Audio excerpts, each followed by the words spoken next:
Well, joining us now live from Jerusalem is a spokesperson for Israel's Prime Minister, Mark Regev. Mr. Regev, thank you very much indeed for talking to Al Jazeera. Now, as you know, Iran has denied being behind this attack. So what evidence does your government have that Iranian agents were involved in this attack in Bulgaria? As more and more evidence comes together, we see more and more clear indications the hand of Iran.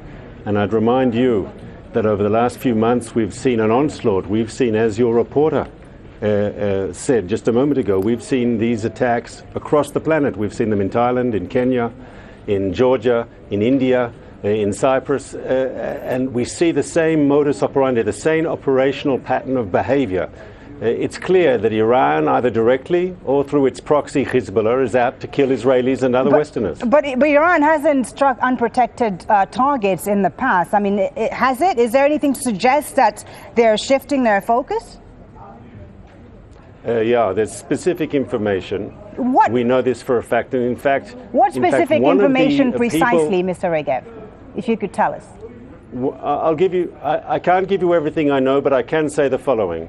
One of the people who was arrested in Cyprus by the Cypriot authorities, who was connected with Hezbollah, when he, during his interrogation, went through what his plan was, it was almost identical to what we saw in Bulgaria. And that closed a sheer similarity, a sheer operational plan that was the same. All that would indicate a common source, which is, of course, Hezbollah and its sponsor, Iran. But this, you're saying this is just an indication for now. So you're saying that you don't have any concrete evidence as of now that Iran was indeed behind the attack in Bulgaria yesterday. This is just speculation that you're making right now. No, it's much more than speculation. Then tell us what evidence you have then in that case as far as yesterday's attack precisely is concerned. You understand that I can't share everything with you over the airwaves. I can say the following. All evidence that is coming in indicates an Iranian footprint through their proxy Hezbollah. This isn't just the Israeli opinion. I think if you spoke to many other foreign governments who follow these issues, they would agree with us. I would remind you that Iranian nationals were arrested in India, in Thailand, that Kenya talked about a terrorist plot, the government of Kenya, the government of Cyprus talked about it. It's not just the Israeli government talking here, it's a whole series of governments in the first world and the third world all agreeing that with all Hezbollah due and respect, Iran are there behind are these other attacks. groups that could be involved. I mean, we saw Al-Qaeda claim responsibility back in 2002 for an attack that targeted Israelis. There could be other groups involved, not Iran. Wouldn't you agree?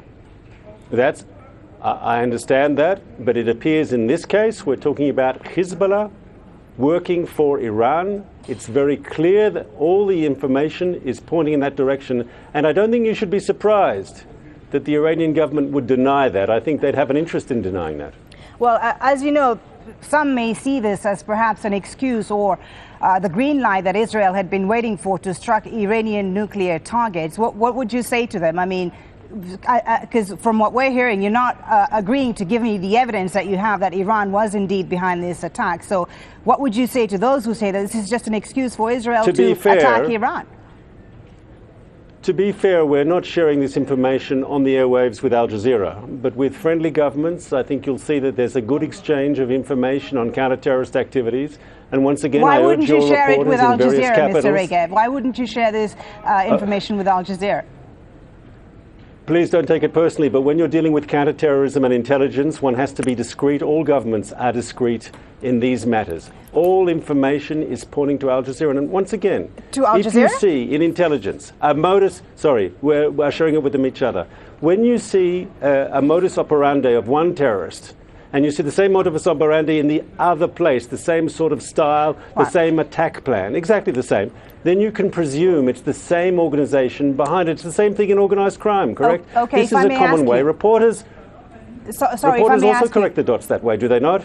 Let me just ask you this. Israel, we've heard from the Prime Minister Netanyahu, who said that Israel's response would be a strong one. What sort of response are you exactly considering? Will Israel strike Iran's nuclear facilities? First of all, we will do what needs to be done to protect our people from this sort of terrorist attack. And we'll do what needs to be done to bring to justice the people responsible for this attack. I think any country in our situation would act in a similar way. So what retaliatory act precisely are you considering? Well, once again, I don't think I want to tell the people responsible for this attack exactly how we will respond, because they'll be watching your program as well. All I can tell them is that people involved in targeting innocent Israelis abroad, and here you had holiday makers, people who were taking a vacation, when they were brutally attacked and some of them unfortunately murdered, they have to know that Israel will seek them out and will seek to bring justice. Just one last question on that. Why wasn't a travel warning also issued for Bulgaria, as is the case for Kenya, for instance? Well, we've got to look into that, exactly what happened on that. Obviously, there are travel warnings for Israelis to go abroad. That's all public. It's all on the website of my Ministry of Foreign Affairs. We had a general travel warning. We knew about Iranian Hezbollah attacks to try to target Israelis. As I said, just over the last few months, we've seen it across the globe, in Asia, in Africa, in Europe. They've been ultimately, we've seen an onslaught of Iranian-sponsored terrorism, and we have been telling Israelis travelling abroad that they must be careful and keep their eyes open for dangerous signs. Again, important to stress that Iran has rejected these accusations. Mr. Regev, while we have you, just one quick question on What did you expect the Iranians to say, though? One quick question. Well, some would say, what would you expect Israel to say also? But just one question on the situation in Syria, if we can. What's Israel's response? But it's not just Israel, to be fair. Please, Mr. Regev, we're running out of time. I just want to get your thoughts on Syria. No, but it's not just Israel. It's a whole series of governments. Okay. It's not just Israel. It's a whole series of governments. Okay. Connected the Iranian regime and Hezbollah. It's not an I said, you said story. There's a whole series of governments who've recognized the Iranian role in supporting terrorism, including Arab governments. If I could just get your response, Mr. Regev, please, with all due respect, if I could get your response, your thought on the situation in Syria. What's Israel's response to these fast-moving developments in Syria right now? I think, like all countries, we are very concerned about the humanitarian crisis in Syria, about the brutal killing of the people of Syria. I think our hearts go out to the people of Syria. We don't want to see this sort of brutality, and we follow it very, very closely. Okay, we appreciate you talking to us. That's Mark Regev, spokesman for the Israeli Prime Minister, joining us live from Jerusalem. Thanks for your time.